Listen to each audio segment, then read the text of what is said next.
وأصحاب الأيكة وقوم تبع كل كذب الرسل فحق وعيد أفعين بالخلق الأول بل هم في لبس من خلق جديد.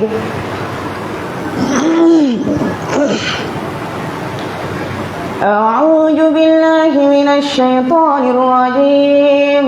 بسم الله الرحمن الرحيم. ولو أشركوا لحبط عنهم ما كانوا يعملون. وقال النبي صلى الله عليه وسلم فمن رغب عن سنتي فليس مني.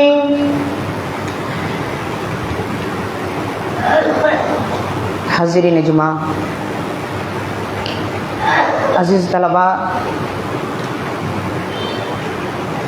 حضرات گرامی اور میری پردہ نشین مائیں اور بہنیں،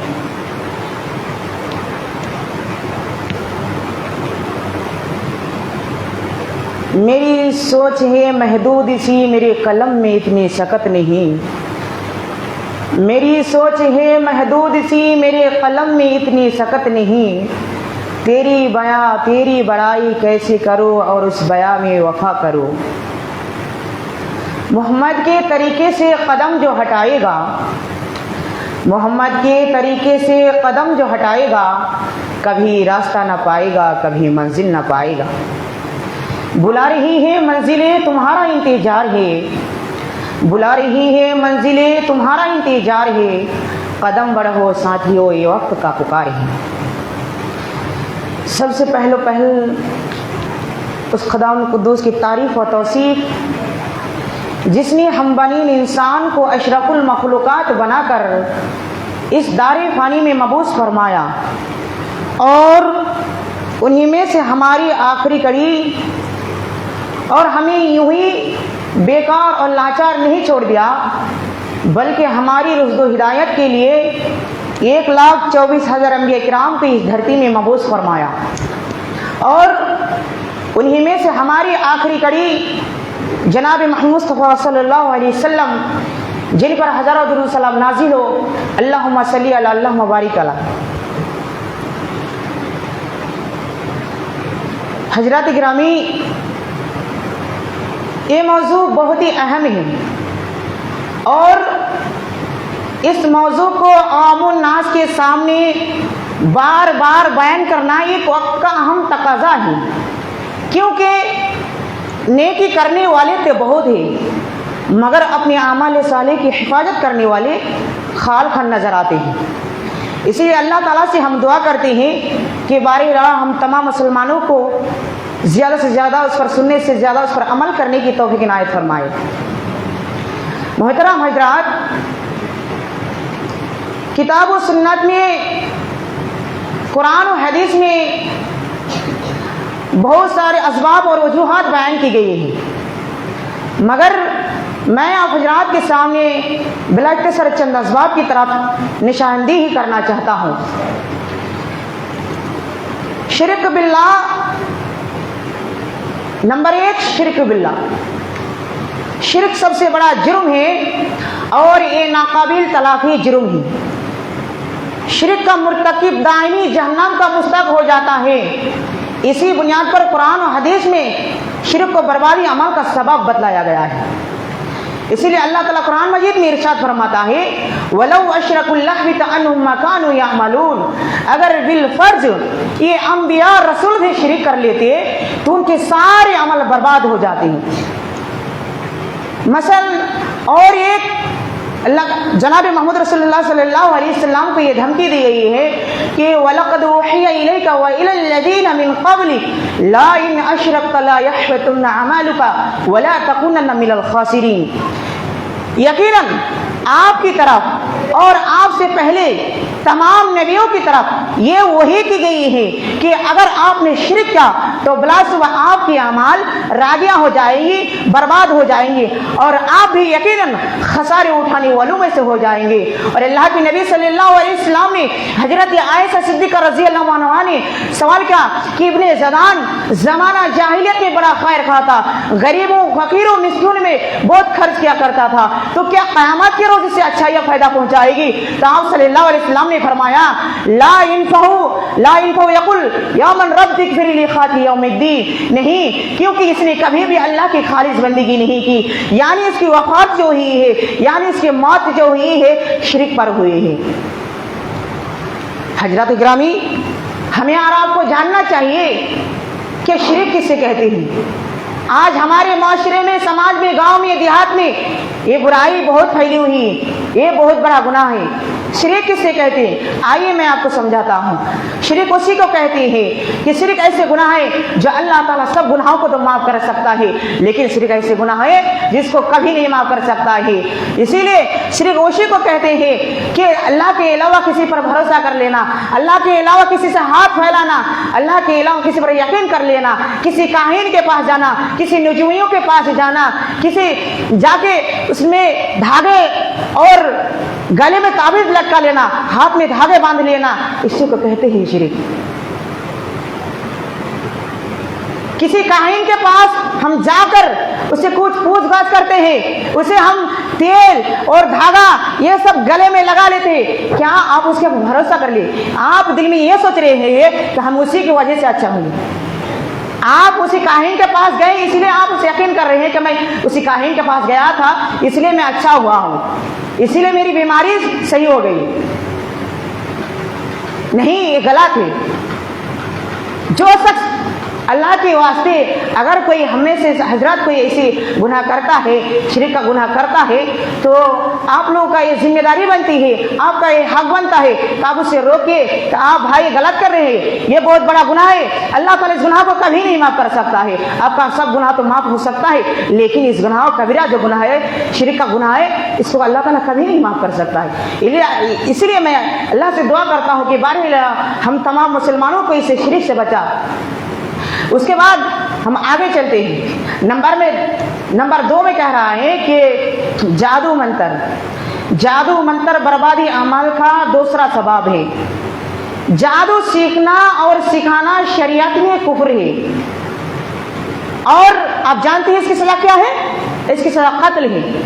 جو شخص جادو سیکھتا ہے، دوسروں کو کرواتا ہے، دوسروں کو سکھاتا ہے، اس کی سزا قتل ہے، یعنی اس کو قتل کر دیجئے، مار ڈال دیجئے، یعنی اس کی شریعت کفر ہے۔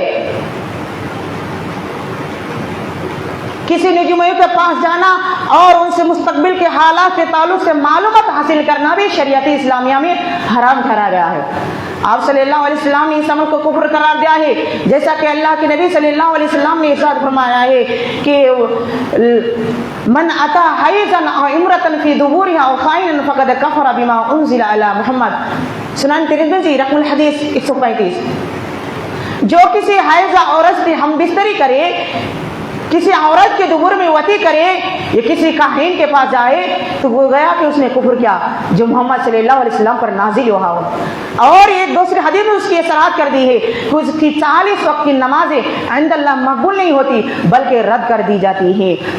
اسے ہم میں سے کوئی حضرت شادی شدہ جو اپنی بیوی سے ہم بستری کرتا ہے حیض کے حالات میں تو یہ کفر ہے، اللہ کے نبی صلی اللہ علیہ وسلم سے کفر قرار دیا ہے۔ دوسری حدیث میں بھی کہا ہے کہ اس کی 40 وقت کی نمازیں عند اللہ مقبول نہیں ہوتی بلکہ رد کر دی جاتی ہیں۔ اللہ کے نبی صلی اللہ علیہ وسلم نے ایک ارشاد فرماتے ہیں وَلَوْ أَشْرَكُوا لَحْبِطَ عَنْهُمْ مَا كَانُوا يَعْمَلُونَ،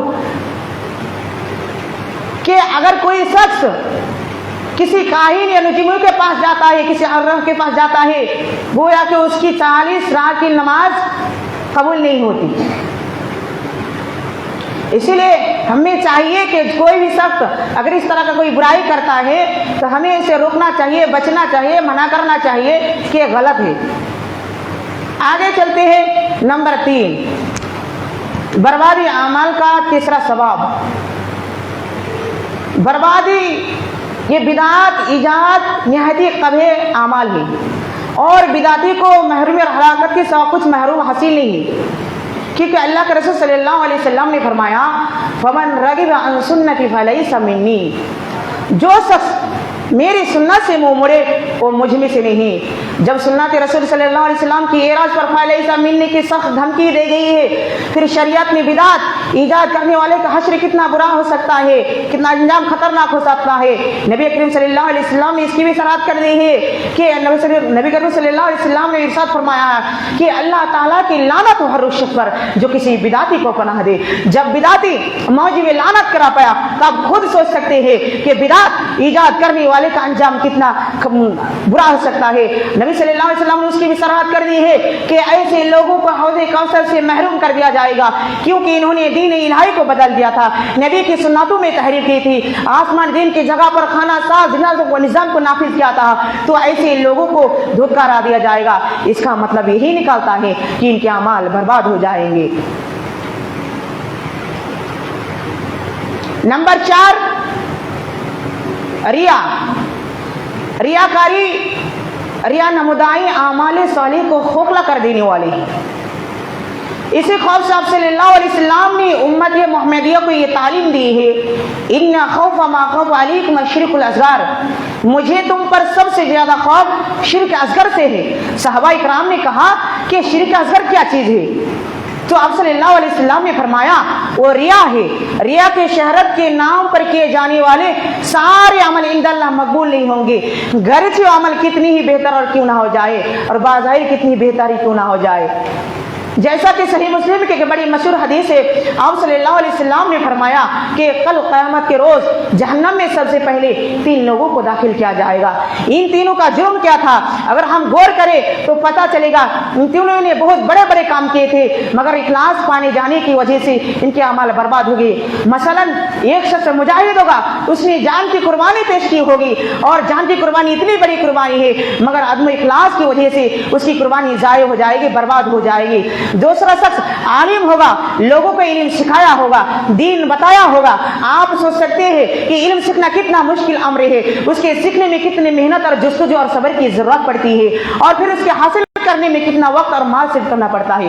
یہ نقطہ اچھی طرح وہی سمجھ سکتا ہے جس نے علم حاصل کیا ہو، مگر اخلاص کی فقدان کی نہ ہونے کی وجہ سے اس کا علم برباد ہو جائے گا۔ تیسرا شخص غنی ہوگا، اس نے بڑی موٹی رقم لوگوں پر خرچ کی ہوگی مگر اس کی اخلاص کی فقدان کی وجہ سے کی ساری قربانیاں ضائع ہو جائیں گی۔ لیکن ہم لوگ آج معمولی سی رقم کے لیے جھگڑے لڑائی پر اتر آتے ہیں۔ ریاکاری، ہم دکھاوا کرتے ہیں، لوگوں کو دکھاتے ہیں۔ ریاکاری کسے کہتے ہیں؟ آئیے میں آپ کو سمجھاتا ہوں۔ ریا نمودائی اعمال صالح کو کھوکھلا کر دینے والے ہیں۔ ریا اسی کو کہتے ہیں کہ آپ کسی کو دکھانے کے لیے کر رہی ہیں کوئی بھی کام، نماز روزہ حج زکات کوئی بھی چیز آپ کریے لیکن آپ لوگوں کو دکھانے کے لیے کرتے ہیں، یہ ہے شرک۔ مثال کے طور پر آپ یہ لیجیے کہ آپ کے گھر میں کوئی ایک اچھا مہمان آیا ہے، وہ مہمان لیکن بہت نمازی اور متقی پرہیزگار آدمی ہے، آپ کے گھر آئے ہیں لیکن وہ نماز پڑھتا ہے لیکن آپ نماز نہیں پڑھ رہے ہیں۔ جب مہمان آپ کے گھر میں آئے ہیں آپ نماز نہیں پڑھتے لیکن آپ کا مہمان جو ہے نا وہ نماز پڑھ رہا ہے۔ جب وہ مسجد میں اذان ہوئی تو مسجد کی طرف وہ رخ کرنے چلے گئے، مسجد کی طرف چلے گئے نماز پڑھنے وضو بنا کے۔ اس کے بعد آپ دل میں سوچ رہے ہیں کہ ہم کیا کریں؟ اگر آپ نماز نہیں پڑھیں گے تو آپ کا مہمان کیا بولے گا؟ آپ کو خراب سمجھیں گے، دل میں خراب سمجھیں گے۔ تو آپ اس کو دکھانے کے لیے کیا کر رہے ہیں؟ آپ بھی اس سے وضو بنا کے، آپ بھلے ہی نماز نہیں پڑھتے لیکن اس کو دکھانے کے لیے آپ وضو بنا کے آپ بھی اس کے ساتھ پیچھے پیچھے مسجد کی طرف روانہ ہو گئے نماز پڑھنے کے لیے۔ تو یہ ہوتا ہے دکھاوا، یہ اسی کو کہتے ہیں دکھاوا۔ کوئی بھی شخص نماز میں اگر دکھاوا کرتا ہے اس کے عمل برباد ہو جاتے ہیں۔ اسی لیے کوئی بھی شخص اگر آپ اس کو دکھانے کے لیے نماز پڑھ رہے ہیں، آپ انسان ہو، ایک انسان ہو کہ آدمی اللہ کا بندہ ہے اور آپ بھی اللہ کے بندے ہیں۔ اللہ تعالیٰ کا مقصد یہ ہے کہ میں نے جن اور انسان کو اس لیے پیدا کہ وہ میری عبادت کرے۔ گویا کہ آپ اسی کو دھوکہ تو دے رہے ہیں مہمان کو، گویا کہ اللہ کو بھی آپ دھوکہ دے رہے ہیں۔ اسی کو کہتے ہیں ریاکاری۔